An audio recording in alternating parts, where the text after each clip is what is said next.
আসসালামু আলাইকুম ওয়া রাহমাতুল্লাহি ওয়া বারাকাতুহু। আশা করি সবাই ভালো আছেন, সুস্থ আছেন। আপনাদের সবাইকে স্বাগতম আমাদের আরো একটি সেশনে Python 3 programming on Beecrowd beginner level। আজকের সেশনে আমরা সলভ করব প্রবলেম 1071। তো চলুন শুরু করা যাক। Sum of consecutive odd numbers। এখানে আমাদের ফার্স্টে দুইটা ইন্টিজার ভ্যালু রিড করতে হবে এবং এর মাঝখানে যতগুলো অড নাম্বার আছে সবগুলো প্রিন্ট করতে হবে। অড নাম্বার না, অড নাম্বারগুলোর সামেশন আমাকে প্রিন্ট করতে হবে। ইজি একটা প্রবলেম। তো চলুন আমরা চলে যাই প্রোগ্রাম ফ্লো চার্টে, এটা কিভাবে করবো সেটা বোঝার জন্য। তো শুরুতে আমাকে দুইটা ইনপুট ভ্যালু নিতে হবে, এক্স এবং ওয়াই, এবং এক্স ওয়াই এর মধ্যে আমাকে সর্ট করতে হবে কোনটা হচ্ছে সবচেয়ে স্মলেস্ট ভ্যালু। আমরা এই পার্টটাকে করে ফেলি। So x equals to int bracket input bracket close, y equals to int input bracket close। এবার আমি ডিক্লেয়ার করব start equals to minimum of x comma y, x and y এর মধ্যে সবচেয়ে স্মলেস্ট ভ্যালু যেটা, n equals to max x comma y, x y এর মধ্যে maximum value যেটা ওইটা আমি অ্যাসাইন করে দিব। এবার আমি একটা ফর লুপ ক্রিয়েট করব। ফর লুপের রেঞ্জ হবে স্টার্ট থেকে এন্ড পর্যন্ত। এখানে স্টার্ট প্লাস 1 লিখেছি, এটা কেন লিখেছি এটা আমি পরে এক্সপ্লেন করছি।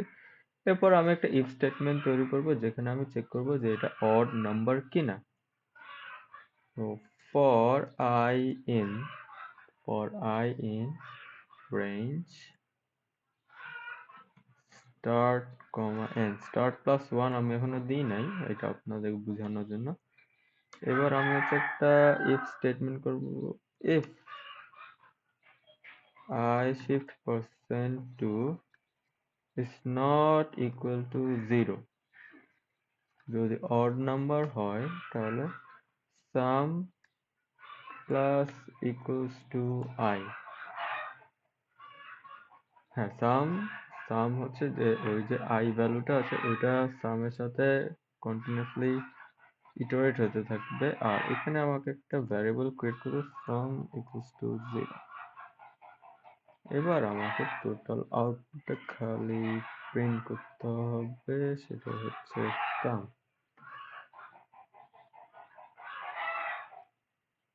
এটা আবার হ্যাং করছে।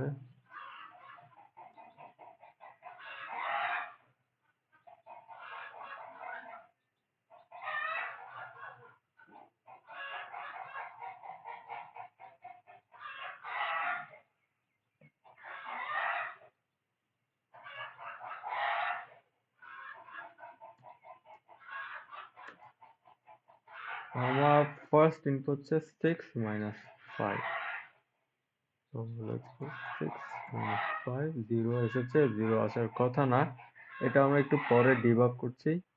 নেক্সট হচ্ছে 15 আর 12 লিখছি, 15 12, এটা ঠিক আছে। এবার আমরা যেটা করবো, আমরা এখানে প্রত্যেকটা আয়ের value line by line print করে দেখবো যে কি হচ্ছে। আবার দিই 15 12।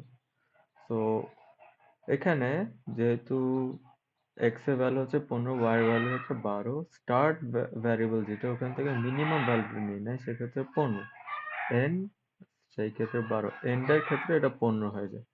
তো স্টার্ট থেকে শুরু হয়, এন্ডে শেষ হয়, মানে 12 থেকে শুরু হয়।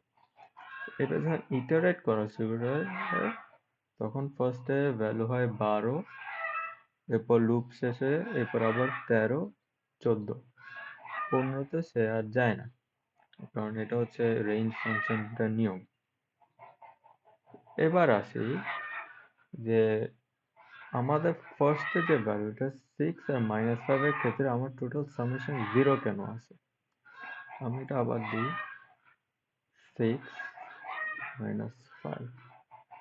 দেখেন এখানে শুরু হয় -5 থেকে এবং শেষ হয় 5 থেকে, যার কারণে টোটাল সামেশনটা 0 হয়ে যায়। এখন আমাকে একটা কন্ডিশন দিয়েছে বিটুইন দ্য ভ্যালুজ, এর মানে -5 কে আমার এক্সক্লুড করতে হবে। এইটা এক্সক্লুড করার জন্য আমি এখানে দিয়ে দিই +1। আবার রান দিই। এবার আমি দিব 6 -5। এবার আমার রেজাল্ট ঠিক আছে, which is -5। তো আমি এই লাইনটা মুছে দিই, এটা আমার আর দরকার নেই। Save, let's run again। 6 -5 answer. এই এবার আমি বাকি ইনপুট গুলো দিয়ে ট্রাই করে দেখি। সেটা হচ্ছে 12, 15। আমার আনসার ঠিক আছে। আর আমি যদি সেম ভ্যালু দিই কোনো একটা কারণে, ফর এক্সাম্পল 55, 55, আমার আনসার 0 আছে। Let's copy, let's submit,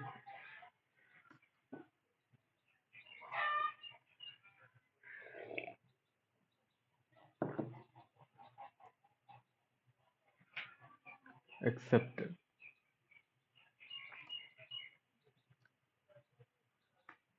easy একটা প্রবলেম ছিল অবশ্য, বিগিনার লেভেল দেখে সবগুলো ইজি হওয়ার কথা, কিন্তু তা না, সামনে একটু ক্রিটিক্যাল আসবে।